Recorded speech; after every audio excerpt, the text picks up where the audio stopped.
మరి దేవుని వాక్యాన్ని విందాము. పరిశుద్ధ బైబిల్ గ్రంథము నుండి 2వ దినవృత్తాంతములు 6వ అధ్యాయము 41వ వచనమును మరి ఒక మారు చదువుకుందాం. నా దేవా యెహోవా, బలమునకు ఆధారమగు నీ మందసమును దృష్టించి లెమ్ము. నీ విశ్రాంతి స్థలమందు ప్రవేశించుము. దేవా యెహోవా, నీ యాజకులు రక్షణ ధరించుకొందురుగాక. నీ భక్తులు నీ మేలులను బట్టి సంతోషించుదురుగాక. మరి యాజకులు రక్షణను ధరించుకొందురుగాక. నీ భక్తులు నీ మేలులను బట్టి సంతోషించుదురుగాక.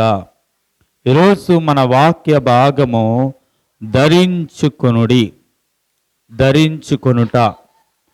ఏమి ధరించుకోవాలి అని మన వాక్యాన్ని పరిశీలించిన వారమైతే ఇక్కడ యాజకులు రక్షణను ధరించారు. ఏమి ధరించారంట? రక్షణను ధరించారు. ఎలాగ ధరించారు రక్షణ అంటే ప్రభు వాక్యం అంటుంది, తల మీద శిరస్త్రాణముగా ధరించుకున్నారంట. ఎలా ధరించారు? శిరస్త్రాణము అంటే అర్థము కిరీటము. శిరస్త్రాణం అంటే కిరీటము. చూడండి, వాక్యము చదువుదాము. యెషయా గ్రంథము 59వ అధ్యాయము. యెషయా గ్రంథము 59వ అధ్యాయము 17వ వచనం. నీతిని కవచముగా ఆయన ధరించుకొనును, రక్షణను తల మీద శిరస్త్రాణముగా ధరించుకొనెను. రక్షణను తల మీద ఎలాగ ధరించుకున్నారంట? శిరస్త్రాణముగా. ఈరోజు ఎంతమంది రక్షణ పొందారో ఆ రక్షణ వారి తల మీద ఎలా ఉందంట? శిరస్త్రాణము అంటే కిరీటముగా ఉన్నది. అయితే ఈ రక్షణ పొందిన మనము ఏమి ధరించుకోవాలి? ఈరోజు మన అంశం అదే.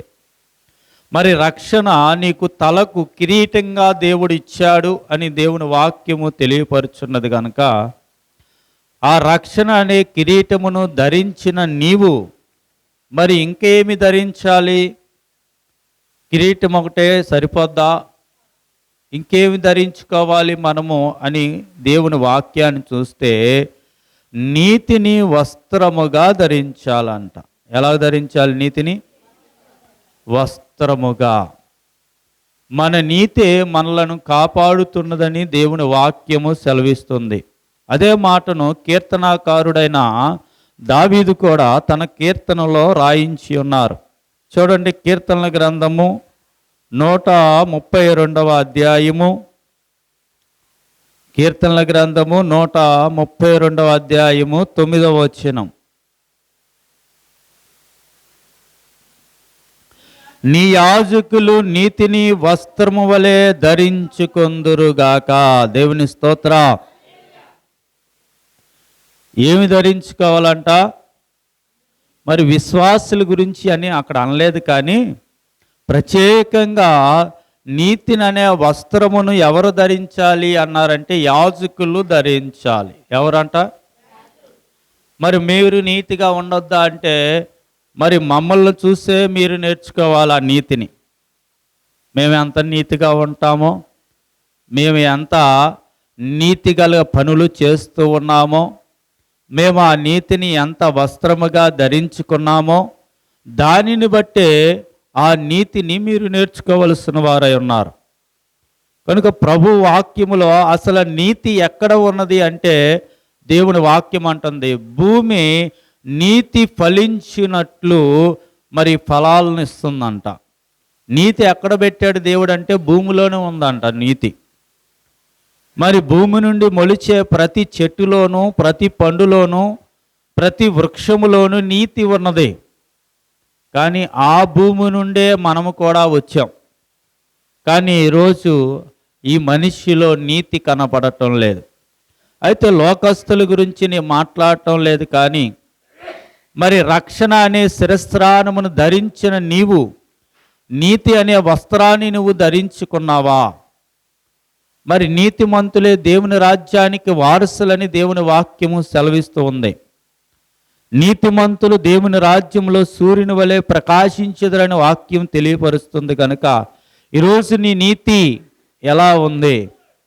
ఎంత నీతిగా ఉన్నావు? కనుక నువ్వు నీతిని నీవు ఎలాగ ధరించుకోవాలంటున్నారంటే వస్త్రముగా. ఈరోజు ప్రత్యేకంగా యాజకుల గురించి ప్రభు మాట్లాడుతూ అన్నారు, నువ్వు నీతిగా ఉన్నావా? నీతి అంటే అసలు అర్థం ఏంటి? నీతి అంటే అర్థం ఏంటి? ఎలా తెలియపరిచిద్ది నీతి అంటే మనం మాట్లాడే మాటను బట్టే మన నీతి బయలుపడిద్ది. మనము నిలబడే ఆ మాట మీదను బట్టే మన నీతి రుజువయ్యిద్ది. కనుక నీతిమంతులంట ఒక్కసారి మాటిస్తే ఆ మాట మీద నిలబడి ఉంటారు. నీతిమంతులు ఏం చేస్తారంట? మాటిస్తే ఆ మాటకి కట్టుబడి ఉంటారు. అది నీతి. ఈరోజు మాట మార్చి పూటకో మాట రోజుకో మాట చెప్పేవాళ్ళు ఉంటారు. వాళ్ళు కాదు నీతిమంతులు అంటే. ఏ మాట అన్నామో ఆ మాటకి కట్టుబడి ఉండటమే నీతి. కనుక దేవుని వాక్యమును బట్టి మీతో సెలవిస్తున్నాను, మనము ఏమి ధరించుకోవాలంటే నీతిని ధరించాలి. ఏం ధరించాలి? నీతిని ధరించాలి. అది ఎంత కష్టమైనా, మనకు ఒకవేళ నష్టమే వచ్చినా, ఆ మాట వల్ల మనకు కష్టమే వచ్చినా, మనం మటుకి ఆ మాటను తప్పిపోకుండా ఉండడమే నీతి. ఆ మాట నుండి మనం విడిపోకుండా ఉండడమే నీతి. కనుక బైబిల్లో దేవుడు ఎవరిని చూసినా నీతిమంతులనే చూశాడు. ఎవరిని చూసినా అతడు మొదట నీతిమంతుడా కాదా, తర్వాత తన యథార్థతను. మరి నీతి యథార్థత రెండు ఒక తోబుట్టువులు లాంటివి, అన్నదమ్ముల్లాగా, అక్క చెల్లెలు లాంటివి నీతి యథార్థత. కనుక నీలో నీతి ఉంటే యథార్థత అదే బయలుపడిపోద్ది. కనుక ఆ రెండు సంబంధం కలిగి కవల పిల్లలు అనొచ్చు నీతిని యథార్థతను. కనుక నువ్వు నీతిగా ఉన్నావంటే యథార్థంగా ఉన్నావనే అర్థం. కనుక ఈరోజు దేవుడు చెప్తున్న మాట, నువ్వు నీతిని వస్త్రముగా ధరించుకోవాలి. మొదట దేన్ని ధరించాలి? నీతిని వస్త్రముగా ధరించుకోవాలి. రెండోదిగా ఇంకా ఏమి మనం ధరించాలి? చూడండి, సామెతల గ్రంథం 3వ అధ్యాయము 3వ వచనాన్ని చదువుకుందాం.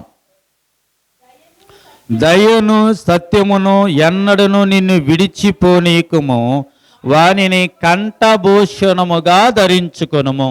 ఇంకేం ధరించుకోవాలంటున్నాడు?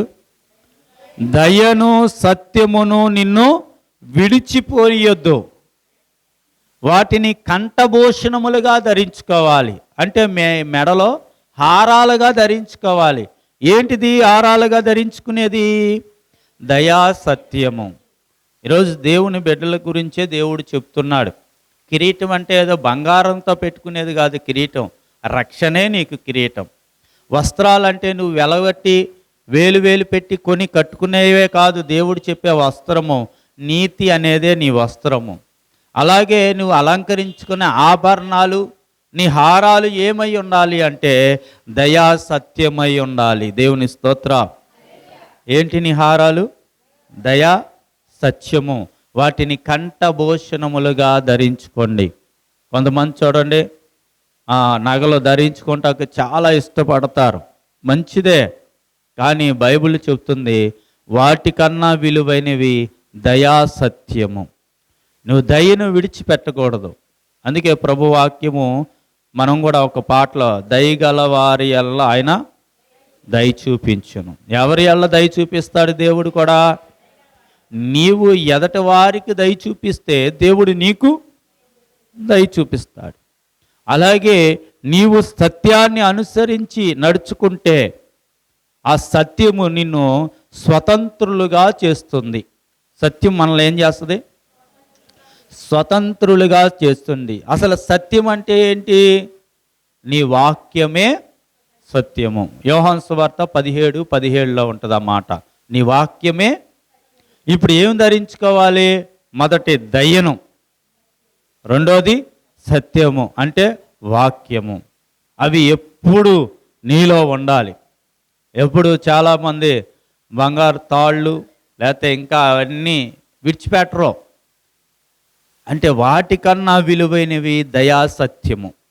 వాటిని నీవు కంఠభూషణములుగా ధరించుకోవాలి అని దేవుని వాక్యము తెలియపరుస్తుంది. దేవుని స్తోత్రం. మొదట ఏం ధరించాలి? నీతిని వస్త్రంగా ధరించాలి. రెండోది దయను సత్యమును కంఠభూషణములుగా ధరించుకోవాలి. దయను సత్యమును. అయితే ఇంకో మాటను కూడా దేవుని వాక్యము తెలియపరుస్తూ ఉన్నారు. ఇంకేం ధరించుకోవాలి చూడండి. మూడోదిగా ప్రసంగి గ్రంథము 9వ అధ్యాయం. ప్రసంగి గ్రంథము 9వ అధ్యాయం 8వ వచనం.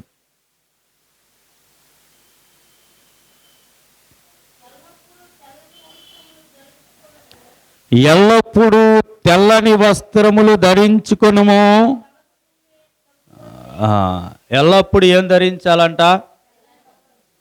తెల్లని వస్త్రము ధరించాలి. దేవుని బిడ్డలు ఏ వస్త్రం ధరించాలి?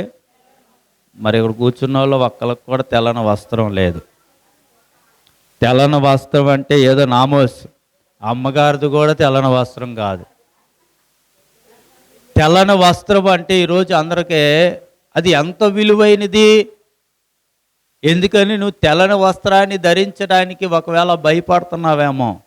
నువ్వు నీతి లేదా రక్షణను కిరీటంగా ధరించావు కనుక నువ్వు ధరించవలసిన వస్త్రము, కంటికి కనబడే వస్త్రము తెల్లనిదై ఉండాలి. కంటికి కనబడింది నీతి వస్త్రము, కంటికి కనబడేది తెల్లని వస్త్రం.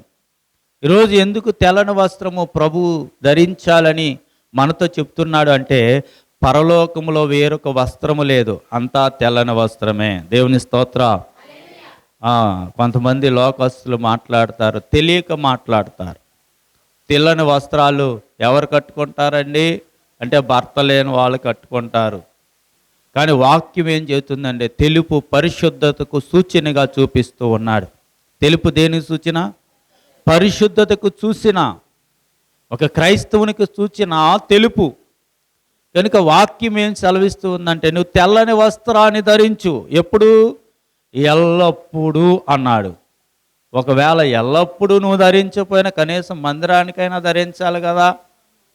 ఎంతమంది తెల్లని వస్త్రాలు ధరిస్తున్నారు ఈరోజు? చూడండి, వాక్యం చదవండి. ప్రకటన గ్రంథం 7వ అధ్యాయం. ప్రకటన గ్రంథం 7వ అధ్యాయం 9వ వచనం.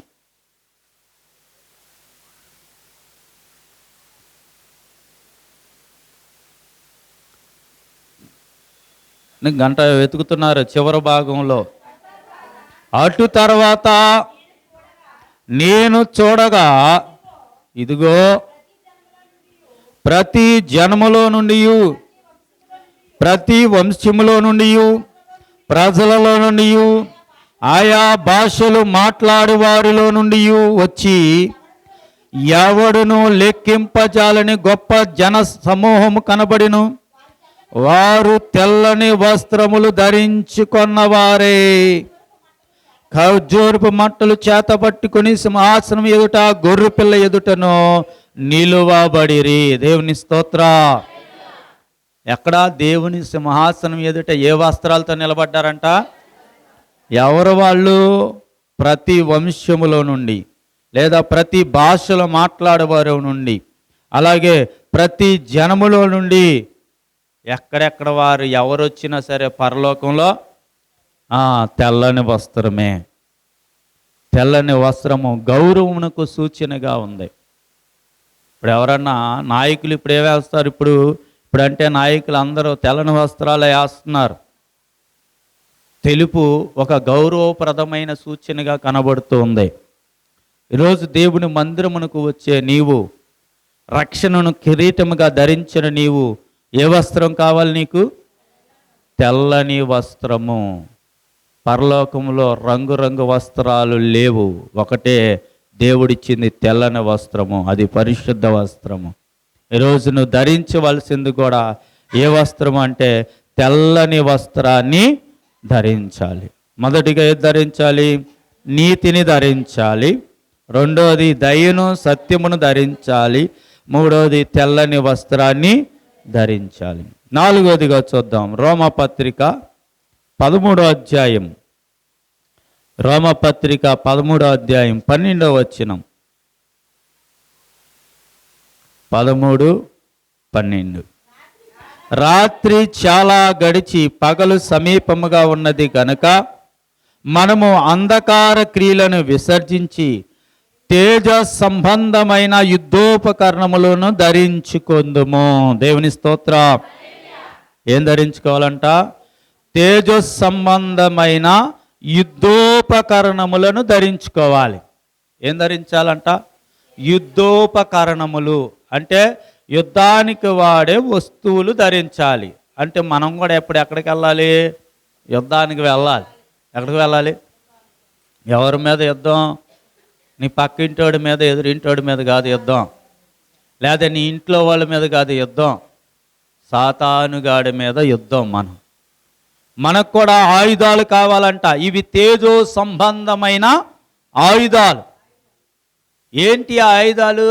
కత్తులు, లేకపోతే బల్లాలు, బాంబులు, ఇవి కాదు ఆయుధాలు. ఏంటి ఆ ఆయుధాలు? ఆ యుద్ధోపకరణాలు ఏమిటో దేవుని వాక్యములో రాయబడినవే ఈరోజు మనం చూద్దాం. వాటిని నువ్వు ధరించాలి. చాలా ఉన్నాయి, అవన్నీ ఈరోజు చూపిస్తా ఏమి ధరించాలో. ఎక్కడికి యుద్ధానికి? అపవాదితో యుద్ధానికి వెళ్తున్నావు కనుక నీవు తేజో సంబంధమైన యుద్ధోపకరణాలను ధరించాలి. మరలా మాట చదవండి. రాత్రి చాలా గడిచి పగలు సమీపముగా ఉన్నది. రాత్రి అంటే అర్థము పాపము గడిచిపోయింది, పగటిలోనికి వచ్చావు అంటే పరిశుద్ధతలోనికి వచ్చావు కనుక నీవు ఆ అంధకార క్రియలను అంటే ఆ పాపపు క్రియలను విసర్జించావు కనుక ఇక నువ్వేం ధరించాలి అంటే తేజో సంబంధమైన యుద్ధోపకరణాలు ధరించాలి. ఆ యుద్ధోపకరణాలు ఏంటో, ఆ యుద్ధానికి వాడే ఆ వస్తువులు ఏమిటో, లేదా ఆయుధాలు ఏమిటో ఈరోజు మనం చూద్దాం. కొలస్సీలకు రాసిన పత్రిక 3వ అధ్యాయం. కొలస్సీలకు రాసిన పత్రిక 3వ అధ్యాయం 12వ వచనం. కాగా దేవుని చేత ఏర్పరచబడిన వారును పరిశుద్ధులకు ప్రియులైన వారికి తగినట్లు. ఇందాక అన్నా కదా, మీరు రాత్రిలో నుండి పగల్లోనికి వచ్చావు, పాపము నుండి పరిశుద్ధతలోనికి వచ్చావు కనుక అన్నాడు, మీరు ఏర్పరచబడిన వారు పరిశుద్ధులకు ప్రియులైన వారికి తగినట్లు మీరు జాలిగల మనస్సు. ఒక ఆయుధం ఏంటిదంట? ఎంత గొప్ప ఆయుధం తెలుసా? జాలిగల మనస్సు. ఈరోజు ఉందా ఆయుధం నీ దగ్గర? జాలి ఉండదు కానీ ద్వేషం ఉంటుంది మన దగ్గర. కనుక నువ్వు ధరించవలసిన ఆయుధం ఏంటంట? జాలిగల మనస్సు. ఇంకేమన్నా అంటే దయాలత్వము. ఇంకేంటి ఆయుధం అంటే వినయము. ఏంటిది? ఆయుధాలండి ఇవన్నీ. నీకు తెలియదు వీటి వల్ల ఎంత గొప్ప శక్తి ఉందో. ఈ ఆయుధాల్లో ఎంత గొప్ప శక్తి ఉందండి వినయములో. నువ్వు వినయంగా ఉంటే అదే నీ పట్ల వాడబడే ఆయుధం. అది ఎవరిని జయించింది? అపవాదినే జయించింది ఆ ఆయుధం, మనుషులను జయించలేదక్క. అందుకే దేవుడు చెప్తున్నాడు, ఈ తేజో సంబంధమైన యుద్ధోపకరణములు మీరు ధరించండి.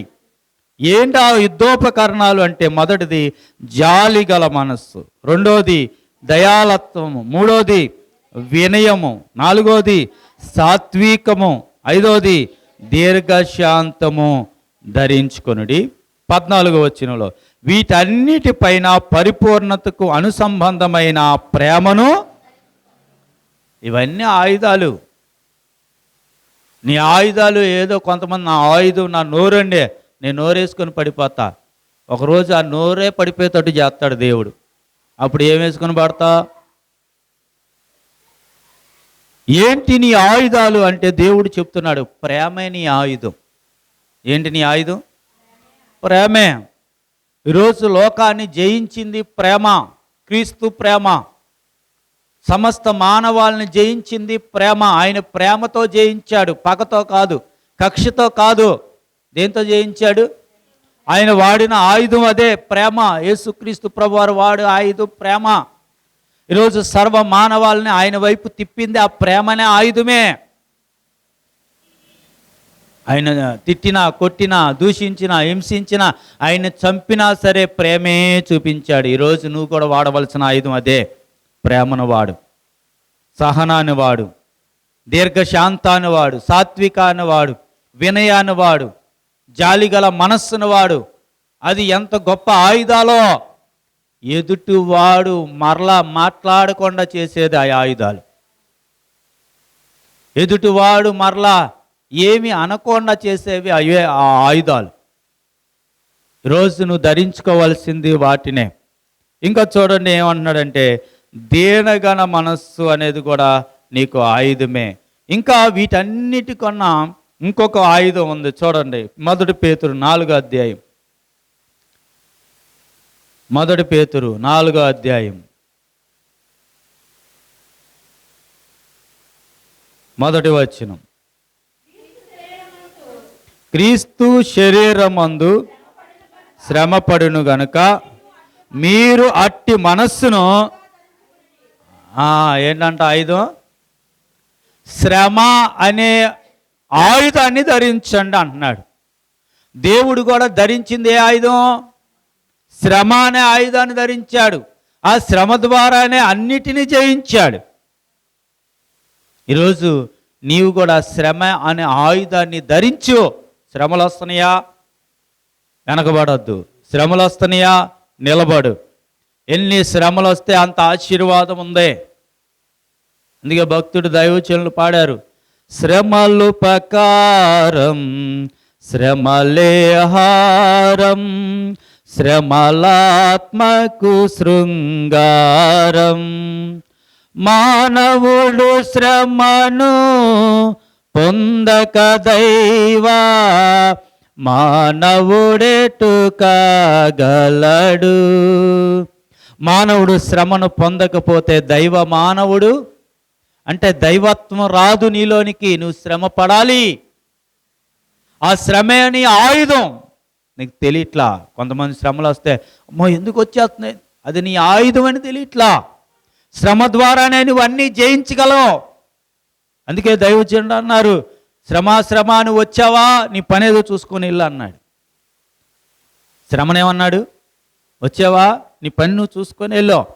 ఏ శ్రమ పెట్టాలో, నన్ను ఎలా బాధ పెట్టాలో బాధ పెట్టెళ్ళు. ఎందుకని? ఆ శ్రమే ఆయనకి ఆయుధం అంట. దేవుని స్తోత్ర. నీకు వస్తే శ్రమ, అమ్మో ఈ ఆయుధం నాకు వద్దని ఇసిరేస్తున్నావు, అది అపవాదిని జయించే ఆయుధం. దేవుని స్తోత్ర. యోబు జయించాడు. దేని ద్వారా అంటే శ్రమల ద్వారానే. ఆ శ్రమలే కనుక యోబుకు రాకపోతే రెండంతల ఆశీర్వాదం రాదు. రెండంతల ఆశీర్వాదం వచ్చిందంటే శ్రమే ఆయుధంగా యోబు ధరించాడు కనుకనే ఈ రోజుకు మనం చెప్పుకోగలుగుతున్నాం. శ్రమలు వస్తే ఎందుకు కృంగిపోతున్నావు, ఎందుకు నిరాశ పడిపోతున్నావు, ఎందుకు వెనకబడిపోతున్నావు, ఎందుకు దేవునికి దూరం అయిపోతున్నావు? ఆ ఆయుధాన్ని నువ్వు ధరించో. ధరిస్తే అప్పుడు దాని విలువ ఏంటో తెలిసింది. దానివల్ల వచ్చే ఆ యొక్క ఆశీర్వాదం ఏంటో తెలిసిద్ది. కనుక శ్రమను మనము ఆయుధంగా ధరించాలి. అదే అంటున్నాడు, తేజో సంబంధమైన యుద్ధోపకరణములను మీరు ధరిస్తున్నావా? ఈ ఆయుధాలు నువ్వు ధరిస్తున్నావా? మనం ఏం ధరిస్తాం? లోక సంబంధమైనవి. వాళ్ళ మీదకి ఇళ్ళ మీదకి యుద్ధాలే. కొంతమంది ఎవరో వెళ్ళారంట ఒకళ్ళ మీదకి గొడవకే, తల్లులు కారం పొట్లాలు తీసుకెళ్ళారంట. ఆయుధం. రోజు నువ్వు ఒకవేళ అలాంటివా, నువ్వు దేవుని బిడ్డవి, నువ్వు వాడవలసిన ఆయుధం ఏంటంటే శ్రమ. వాళ్ళు నిన్ను కష్టపెట్టినా, నిన్ను బాధ పెట్టినా నువ్వు తిరిగి బాధ పెట్టకుండా ఉండడమే నీ ఆయుధం. తిరిగి నువ్వు అనకుండా ఉండడమే నీ ఆయుధం. తిరుగు నువ్వు ప్రతీకారము చేయకుండా ఉండడమే నీ ఆయుధం. ఆ ఆయుధాన్ని ప్రయోగించు. ఎదుటివాడు నీ కాళ్ళ దగ్గరికి వచ్చి ఉంటాడు, నీ కాళ్ళ దగ్గర ఉంటాడు. ఆ ఆయుధంలో ఉన్న శక్తి అది. ప్రభువు కూడా ఆ ఆయుధాన్నే ధరించాడు శ్రమను. ఈరోజు మనల్ని కూడా ఆ ఆయుధాన్ని ధరించమని చెబుతున్నాడు. దేవుని స్తోత్రం. మొదటిగా ఏం ధరించాలి? నీతిని. ఏంటి? నీతిని ధరించాలి. రెండోది దయను సత్యమును. మూడోది తెల్లని వస్త్రం, ఎప్పుడంటే ఎల్లప్పుడూ అన్నాడు. నాలుగోది తేజో సంబంధమైన యుద్ధోపకరణాలు ధరించాలి. తేజో సంబంధమైన యుద్ధోపకరణములను ధరించాలి. ఎందుకని? మనం కూడా యుద్ధానికి వెళ్తున్నాం అపవాది మీద. మనం ఆయుధాలు వేయాలి కదా. మన ఆయుధాలు ఏంటి? జాలిగల మనస్సు, ఇంకా దయాళత్వము, వినయము, సాత్వికము, దీర్ఘశాంతము, ప్రేమ, శ్రమ. ఎన్ని ఆయుధాలైనవి? 7 ఆయుధాలైనవి. ఎన్ని? ఈ ఆయుధాలు వాడు సాతానుగాడు వచ్చినప్పుడు, లేక అపవాది అనేక రీతిలుగా మనుషుల రూపంలో కూడా నీ మీదకు వస్తాయి. వచ్చినప్పుడు నువ్వు వాడవలసిన ఆయుధాలు ఇవే. ఇవి వాడితే మరలా వారు నీ మీదకి రాలేరు. కనుక ఇది తేజో సంబంధమైన యుద్ధోపకరణములు అన్నారు. దేవుని స్తోత్రం. హల్లెలూయా. మరి 5వది ఇంకేం ధరించాలి? చూడండి, ఎఫెసీయులకు రాసిన పత్రిక 6వ అధ్యాయము 11వ వచనం. మీరు అపవాది తంత్రములను ఎదిరించుటకు శక్తిమంతులగునట్లు దేవుడిచ్చు సర్వాంగ కవచమును ధరించుకొనుడి. దేవుని స్తోత్రం. ఇందాడ యుద్ధానికి వెళ్తున్నావు కదా, అపవాది మీదకి ఏం ధరించమన్నాడు? యుద్ధోపకరణాలు, ఆయుధాలు ధరించు. ఇప్పుడేం ధరించాలి? సర్వాంగ కవచాన్ని ధరించాలి. మొదట ఆయుధాలు ధరించాలి, తర్వాత ఏంటి? సర్వాంగ కవచం. ఆయుధాలకు ముందు నువ్వు సర్వాంగ కవచాన్ని ధరించాలి. ఏంటి నీ కవచము? ఇప్పుడు యుద్ధానికి వెళ్ళే వాళ్ళు చూసారా? పూర్వము వాళ్ళు యుద్ధానికి వెళ్తే వాళ్ళు కళ్ళు తప్ప మొత్తం మూసేసే ఉంటుంది ఆ కిరీటం. వాడికి ఎక్కడ ఖాళీ అంటే ఇక్కడ నుదుడి దగ్గర కొంచెం ఖాళీ ఉంటుందంట, అంతే. అలాగే సర్వము ఒక కవచము. ఎవడన్నా ఆయుధాలు వేస్తే అతను ఎక్కువకుండా ఇనప కవచంతో బంధించబడి ఉంటాడు. అవి యుద్ధానికి వెళ్ళేవాడు వాడవలసిన కవచం. మరి నీ యుద్ధానికి వెళ్తున్నావు కనుక నువ్వు కూడా ఒక కవచాన్ని ధరించాలి. సర్వాంగ కవచము అన్నాడు. ఏంటిదంట? సర్వ అంగ కవచము అంటే నీ అంగములు, అంటే నీ శరీర భాగములన్నిటినీ కప్పి ఉంచే కవచాన్ని నీవు ధరించాలి. ఏంటి ఆ కవచము? చూడండి, ఆ సర్వాంగ కవచం ఏంటో చూద్దాం. అదే 6వ అధ్యాయము 14వ వచనం నుండి నేను చదువుతున్నాను. జాగ్రత్తగా ఆ కవచం ఏంటో చూడండి. ఇప్పుడు మన ఆయుధాలు వేస్తున్నాం. మన ఆయుధాలు ఏంటి?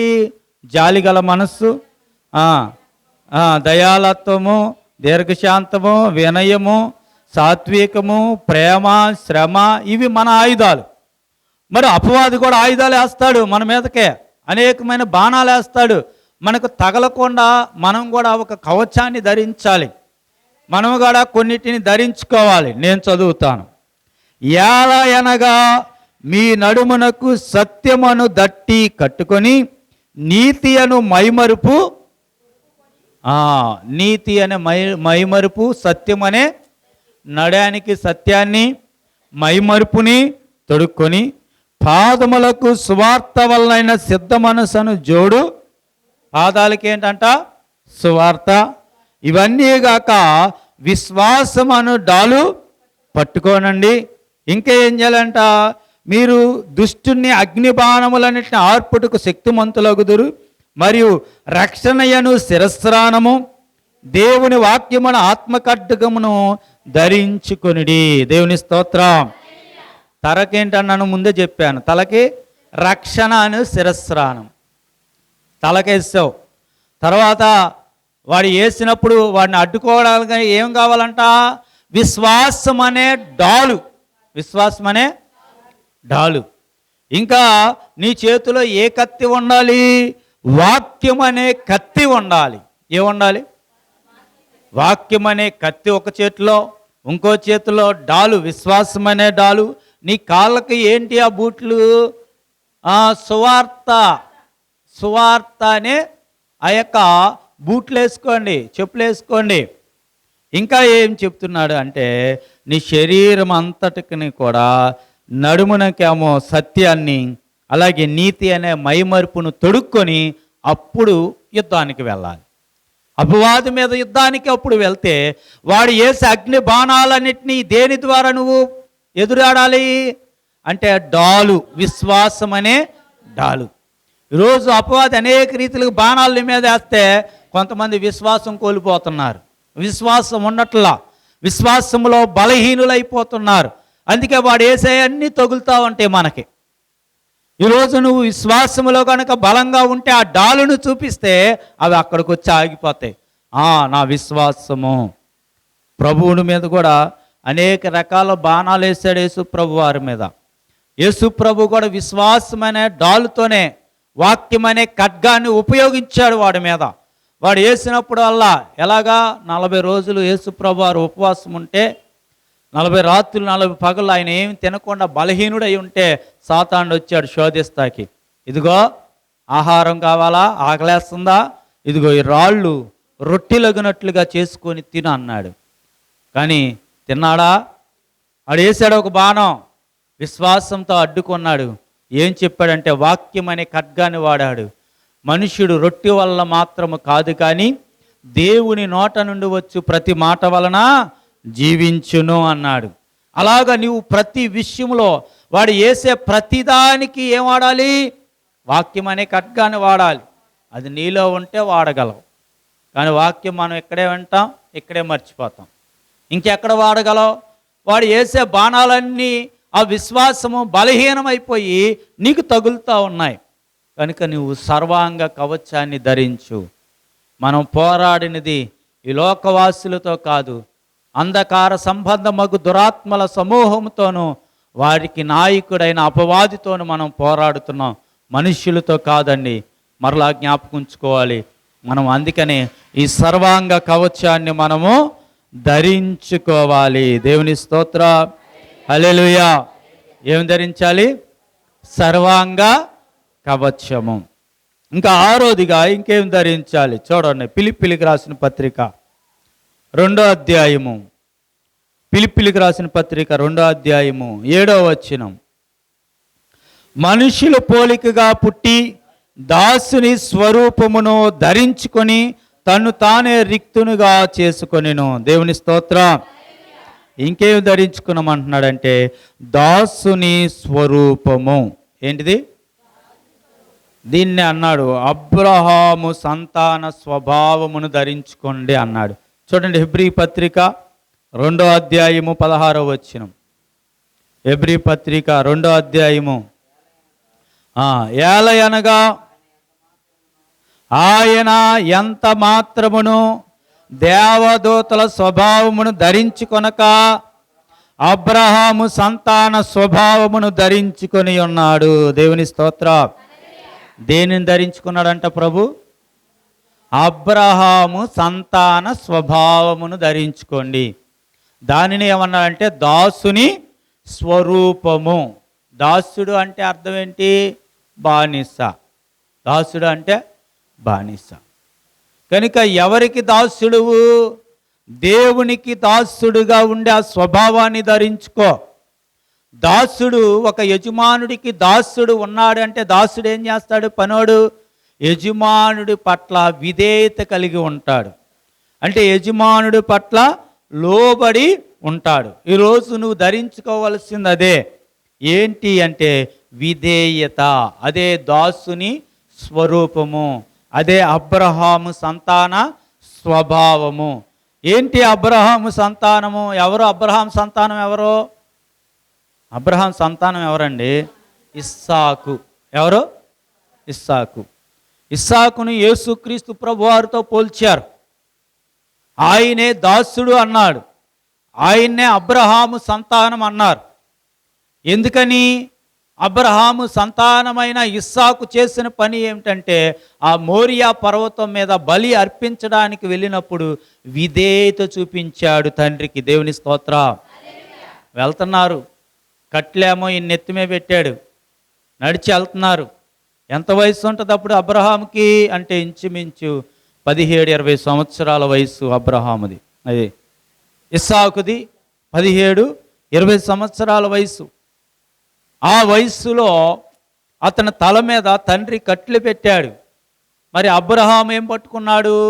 ఒక చేత్తో కత్తి, ఒక చేత్తో దివిటి నిప్పు పట్టుకొని బయలుదేరి ఆ మోరియా పర్వతం మీదకి వెళ్ళేటప్పుడు అడిగాడు, తండ్రి ఇదిగో వెళ్తున్నాం కదా, మరి బలి ఇవ్వాలంటున్నావు కదా, పశువు కావాలగా, బలి పశువు ఏదంటే దేవుడే చూసుకుంటాడని చెప్పాడు అబ్రహాం. అలాగే పైకి వెళ్ళిన తర్వాత రాళ్ళు పేర్చి కట్లు పేర్చి ఆ రాళ్ళ మీద తర్వాత ఈ యొక్క బాలుడైన ఇస్సాకును కట్టి దాని మీద పడుకోబెడుతుంటే ఏం మాట్లాడలేదంట ఇస్సాకు. ఏమైనా మాట్లాడా? ఏం మాట్లాడలా. అదేంటి పశువును బలిస్తా అన్నాడు, నన్ను బలిస్తున్నావేంటి అని ఎదురు కూడా మాట్లాడలేదు. తండ్రి ఏది చెప్తే చేతులెట్టి ఎవరా అంటే చేతులు ఇచ్చాడు కట్టుకోమని, కాళ్ళు చాపరా అంటే కాళ్ళు ఇచ్చాడు కట్టుకోమని, ఎత్తి పడుకోబెడితే మెదలకుండా ఉన్నాడు. నా తండ్రి ఏం చేస్తాడు, ఆయన ఇష్టం అని అంత విధేయత చూపించాడు. అందుకే అన్నాడు, అబ్రహాము సంతానము యొక్క స్వభావమును ధరించుకోండి. ఈరోజు నువ్వు ధరించుకోవాల్సింది ఆ విధేయతను ధరించాలి. యేసుక్రీస్తు ప్రభువాడు కూడా మరి ఆయన కూడా సిలువలో ఆ విధేయతనే చూపించాడు. ఒకడు అన్నాడు, నీ చెంపాడు తిప్పు అంటే తిప్పాడు. ఒకడు గుద్దాడు, తిప్పమని గుద్దితే ఏమైనా మాట్లాడా? ఇంకోటి ఈ చెంప తిప్పు అన్నాడు, ఇటు తిప్పాడు. వాడేం చేశాడంటే పట్టుకొని చెంపను ఆ ఎండికలు పట్టుకొని పీకేశాడు. మాట్లాడా?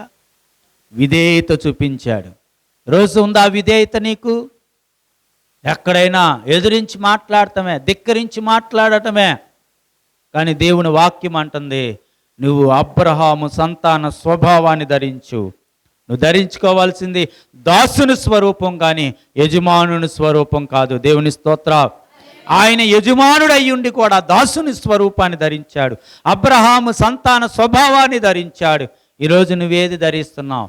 అపవాది స్వభావాన్ని ధరిస్తున్నావేమో. అపవాది మాట వినే తత్వం కాదు అపవాదిది.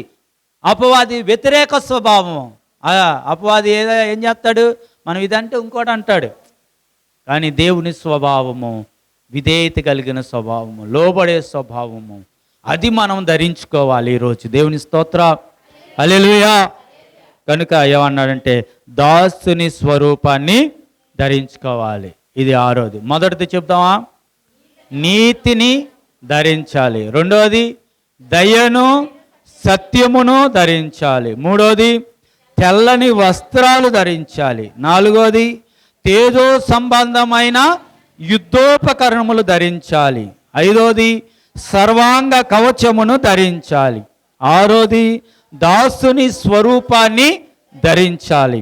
ఇంకా ఆఖరిగా ఏడోది ఎఫెసీయులకు రాసిన పత్రిక 4వ అధ్యాయం, ఎఫెసీయులకు రాసిన పత్రిక 4వ అధ్యాయము 24వ వచనం, నీతియు యథార్థమైన భక్తి కలవారై దేవుని పోలికగా సృష్టింపబడిన నవీన స్వభావమును ధరించుకొనుడి.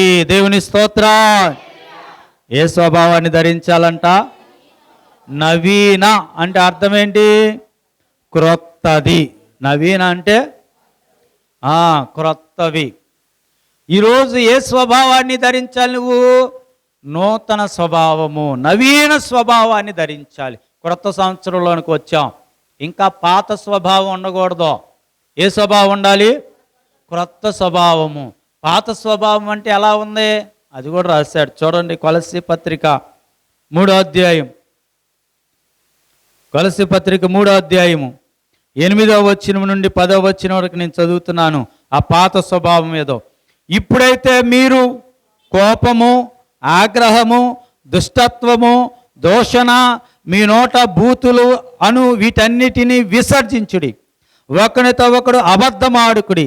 ఏలయనగా ప్రాచీన స్వభావము తాను క్రియలతో కూడా మీరు పరిత్యజించి జ్ఞానము కలుగు నిమిత్తము దాన్ని సృష్టించిన వాని పోలిక చొప్పున నూతన పరచబడుచున్న నవీన స్వభావమును ధరించుకొనుడి. దేవుని స్తోత్రం. ప్రాచీన స్వభావం అంటే పాతది, పాత స్వభావం ఎలాగుందంట? కోపము. ఏంటిది? కోపము. రెండోది ఆగ్రహము. ఆగ్రహం ఏంటి, కోపం ఏంటండి? రెండు ఒకటి కాదా? కోపం వేరు, ఆగ్రహం వేరు. కోపము అంటే ఇక అది పోదాం. ఆగ్రహం అంటే కాసేపు ఉడికిపోతారు అంటారు చూడు, అది ఆగ్రహం. కనుక పూర్వం ఏ స్వభావం ఉంది నీకు? కోపం ఉంది, ఆగ్రహం ఉంది, దుష్టత్వము అంటే దుర్మార్గపు బుద్ధి. ఇంకా ఏముంది? దూషణ, వాళ్ళని దూషించటం. ఇంకా ఏముందంట? మీ నోట బూతులు. ఇవన్నీ ప్రాచీనం. ఇప్పుడు కొత్త సంవత్సరం కనుక నవీన స్వభావం, మరలా అవి నీలో కనపడకూడదు. నవీన స్వభావాన్ని ధరించుకొనుడి, ఇది క్రీస్తు స్వభావము అన్నాడు. ఎవరి స్వభావం అది? క్రీస్తు స్వభావము, దేవుని స్వభావము. దేవుని స్వభావము లేనిదే దేవుని రాజ్యంలోనికి నీకు లేదు. పోకిరి మాటలైనను, దూషణ మాటలైనను, బూతులు మాట్లాడేవాళ్ళు దేవుని రాజ్యానికి హక్కుదారులు కాదు. హక్కుదారులు కాదు. కనుక ఆ ప్రాచీన స్వభావాన్ని విడిచిపెట్టి నవీన స్వభావం, నూతన స్వభావాన్ని మీరు ధరించినట్లయితే దేవుని రాజ్యానికి వారసులవుతారు. కనుక దేవుని వాక్యం అంటుంది, నీవు నవీన స్వభావాన్ని ధరించుకోవాలి. ఎవరు ఇవన్నీ చేయాలి? రక్షణను కిరీటముగా ధరించావు కనుక, శిరస్త్రాణముగా ధరించావు కనుక నీవు వీటిని కూడా ధరించాల్సిందే. ఆ కిరీటం వచ్చేసిందని అనుకున్నావేమో, ఆ కిరీటం నిలబడాలి అంటే వీటినన్నీ ధరిస్తేనే అది నిలబడిద్ది, లేదా అది పడిపోయిద్ది. అది పోగొట్టుకుంటావు, అది నువ్వు కోల్పోతావు. కనుక దేవుడు ఇచ్చాడు, నిన్ను ప్రేమించి నీకు రక్షణ అనే కిరీటాన్ని ఇచ్చాడు. దాన్ని కాపాడుకోవాలంటే వీటన్నిటిని నువ్వు ధరిస్తేనే దాన్ని కాపాడుకుంటాం. కనుక ఈరోజు ఏమి ధరించాలో దేవుని సేవకునిగా వాక్యాన్ని బట్టి మీతో తెలియపరుస్తున్నాను. మొదటి నీతిని, తర్వాత దయను, సత్యమును, తర్వాత ఎల్లప్పుడూ తెల్లని వస్త్రాన్ని, తేజో సంబంధమైన యుద్ధోపకరణాలు, సర్వాంగ కవచము, దాసుని స్వరూపము, నవీన స్వభావమును మనం ధరించుకోవలసిన వారై ఉన్నాం. సంవత్సరాలు గడిచిపోతున్నాయి కానీ మనం వీటిని ధరించుకోవట్లేదు. అసలు ధరించవలసినవే. ఏదో కొత్త సంవత్సరం వచ్చిన కొత్త బట్టలు వేసుకుంటే ఉపయోగం ఉండదు, నువ్వు ధరించవలసినవే. లేదా కొత్త సంవత్సరం వచ్చిందని కొత్తగా బంగారం ధరిస్తే ఉపయోగం ఉండదు, వీటిని ధరించుకోవాలి. ఇలాగ జీవిద్దాం. దేవుడి మాటలు మన విడికిల్లో దీవించునుగాక. ఆమేన్.